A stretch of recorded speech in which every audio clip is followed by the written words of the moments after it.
मिथुन चक्रवर्ती भारतीय सिनेमा के एक ऐसे सितारे हैं जिन्होंने अपने बहुमुखी अभिनय, नृत्य कौशल और अद्वितीय व्यक्तित्व से दर्शकों के दिलों में एक विशेष स्थान बनाया है। उनकी जीवन यात्रा संघर्ष, सफलता और समर्पण की एक प्रेरणादायक कहानी है। इस वीडियो में हम मिथुन दा के जीवन के विभिन्न पहलुओं पर विस्तृत रूप से प्रकाश डालेंगे।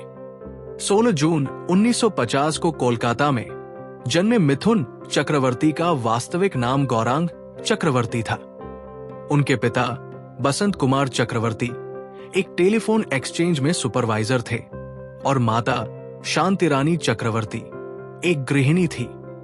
मिथुन ने अपनी प्रारंभिक शिक्षा ओरिएंटल सेमिनरी से प्राप्त की और बाद में स्कॉटिश चर्च कॉलेज कोलकाता से रसायन विज्ञान में BSc की डिग्री हासिल की। हालांकि उनका रुझान हमेशा से अभिनय की ओर था, जिसके चलते उन्होंने पुणे के film and television institute of India से अभिनय में डिप्लोमा किया। अपने युवावस्था में मिथुन नक्सल आंदोलन से जुड़े थे। हालांकि एक पारिवारिक त्रासदी जिसमें उनके भाई की मृत्यु हो गई ने उन्हें इस आंदोलन से दूर होने के लिए प्रेरित किया। इसके बाद उन्होंने अपने परिवार के साथ समय बिताया और अभिनय के प्रति अपने जुनून को आगे बढ़ाने का निर्णय लिया। मिथुन ने 1976 में मृणाल सेन की फिल्म मृग्या से अपने अभिनय करियर की शुरुआत की, जिसके लिए उन्हें सर्वश्रेष्ठ अभिनेता का राष्ट्रीय फिल्म पुरस्कार मिला। इस सफलता के बाद उन्होंने कई फिल्मों में सहायक भूमिकाएं निभाई, लेकिन असली पहचान उन्हें 1982 में आई फिल्म डिस्को डांसर से मिली। इस फिल्म ने उन्हें रातों रात सुपरस्टार बना दिया और वे डिस्को किंग के नाम से मशहूर हो गए। 1980 और 1990 के दशक में मिथुन ने प्यार झुकता नहीं, डांस डांस, वतन के रखवाले, अग्निपथ जैसी कई सफल फिल्मों में काम किया।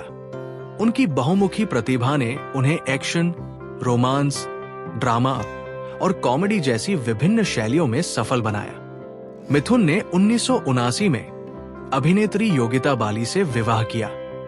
उनके 4 बच्चे हैं, महाक्षय, मिमो, उष्मे, नमाशी और एक गोद ली हुई बेटी दिशानी। 1980 के दशक में उनका नाम अभिनेत्री श्रीदेवी के साथ भी जुड़ा, लेकिन ये संबंध अधिक समय तक नहीं चला।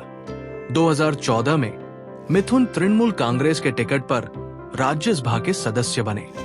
हालांकि स्वास्थ्य कारणों से उन्होंने 2016 में इस्तीफा दे दिया। 2021 में उन्होंने भारतीय जनता पार्टी भाजपा का दामन थामा और पश्चिम बंगाल विधानसभा चुनावों में पार्टी के लिए प्रचार किया। अभिनय के अलावा मिथुन एक सफल उद्यमी भी हैं। उन्होंने मोना ग्रुप की स्थापना की, जो होटल और शिक्षा के क्षेत्र में कार्यरत है। इसके अलावा उन्होंने पपाराज्जी प्रोडक्शंस नामक प्रोडक्शन हाउस की भी स्थापना की। मिथुन चक्रवर्ती को 3 राष्ट्रीय फिल्म पुरस्कार और 4 फिल्म फेयर पुरस्कारों से सम्मानित किया गया है। 2024 में उन्हें भारत सरकार द्वारा पद्म भूषण से सम्मानित किया गया। उसी वर्ष उन्हें दादा साहेब फाल्के पुरस्कार से भी नवाजा गया, जो भारतीय सिनेमा में सर्वोच्च सम्मान है। सिर्फ सिनेमा तक सीमित न रहते हुए मिथुन चक्रवर्ती ने टेलीविजन की दुनिया में भी अपनी पहचान बनाई। 2009 में उन्होंने dance reality show dance India dance में ग्रैंड मास्टर की भूमिका निभाई। ये शो जबरदस्त हिट हुआ और मिथुन दा की लोकप्रियता एक बार फिर चरम पर पहुंच गई। उनके द्वारा इस्तेमाल किया गया कैच फ्रेज क्योंकि कोई भी कमीना कम नहीं होता और क्या बात, क्या बात, क्या बात लोगों के बीच बेहद मशहूर हुए। इस शो ने भारतीय युवाओं को डांस में करियर बनाने के लिए प्रेरित किया और मिथुन एक नए दौर के दर्शकों के बीच भी लोकप्रिय हो गए। इसके अलावा उन्होंने द एडवेंचर्स ऑफ हटनगर, राजकुमार और गामा जैसे टीवी शो में भी काम किया। 2014 में उन्होंने Dance India Dance Little Masters और Dance India Dance Super Moms में भी जज की भूमिका निभाई, जहां उनकी विनम्रता और चतुराई ने उन्हें छोटे पर्दे के दर्शकों का चहेता बना दिया। 2000 के दशक के बाद मिथुन ने चरित्र भूमिकाओं की ओर रुख किया और बॉलीवुड की कई बड़ी फिल्मों में महत्वपूर्ण भूमिकाएं निभाई। गोलमाल 3, चांस पे डांस, हाउसफुल 2, किक और एंटरटेनमेंट जैसी फिल्मों में उनकी कॉमिक टाइमिंग ने दर्शकों को खूब हंसाया। 2012 में उन्होंने ओ माय गॉड में एक नकारात्मक भूमिका निभाई, जहां उनके अभिनय को बहुत सराहा गया।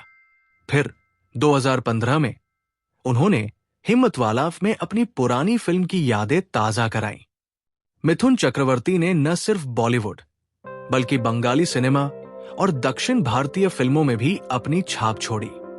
बंगाली फिल्मों में उनकी भूमिकाएं जैसे ट्रॉफी, बांगाली बाबू इंग्लिश मामा और शेषेर गल्पो काफी पसंद की गई। तमिल और तेलुगु फिल्मों में भी उन्होंने अपने अभिनय का लोहा मनवाया।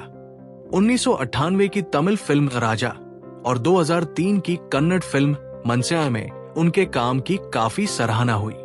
मिथुन सिर्फ एक अभिनेता ही नहीं बल्कि एक सफल फिल्म निर्माता भी है।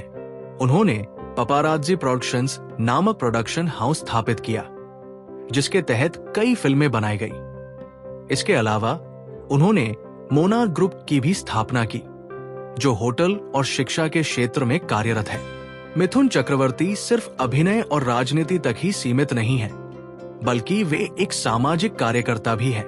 उन्होंने कई चैरिटेबल संगठनों के लिए काम किया है, विशेष रूप से गरीब और अनाथ बच्चों के लिए। उन्होंने मिथुन वेलफेयर ट्रस्ट नाम से एक संगठन स्थापित किया, जो जरूरतमंदों की सहायता करता है।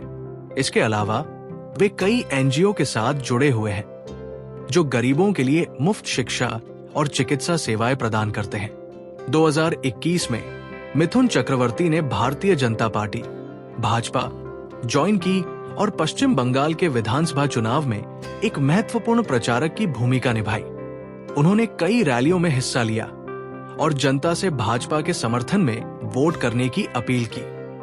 हालांकि राजनीति में उनका सफर आसान नहीं था। उन्होंने कई विवादों का सामना किया और अपने बयानों की वजह से कई बार चर्चा में रहे, लेकिन उन्होंने हमेशा अपने आत्मविश्वास को बनाए रखा और अपनी बात मजबूती से रखी। मिथुन चक्रवर्ती की कहानी सिर्फ एक अभिनेता की नहीं, बल्कि संघर्ष, मेहनत और आत्मविश्वास से भरे एक साधारण इंसान की है, जिसने अपने दम पर सफलता का आसमान छू लिया। वे लाखों लोगों के लिए प्रेरणा है, खासकर उन युवाओं के लिए जो छोटे शहरों से बड़े सपने लेकर निकलते हैं। उन्होंने सिखाया कि अगर इंसान मेहनत करे, अपनी गलतियों से सीखे और कभी हार न माने, तो कुछ भी असंभव नहीं है। उनका जीवन हमें ये भी बताता है कि चाहे कितनी भी बाधाएं आए, अगर इच्छा शक्ति मजबूत हो तो सफलता निश्चित है। मिथुन चक्रवर्ती की जिंदगी किसी फिल्म से कम नहीं है।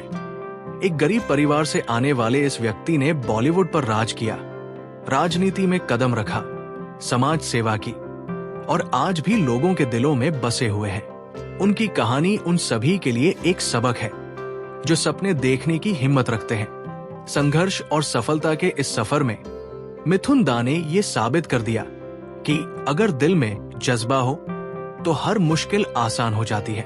तो दोस्तों, अगर आपको ये वीडियो पसंद आई तो लाइक करें, शेयर करें और हमारे चैनल को सब्सक्राइब करें। अगली बार फिर मिलेंगे एक नई प्रेरणादायक कहानी के साथ।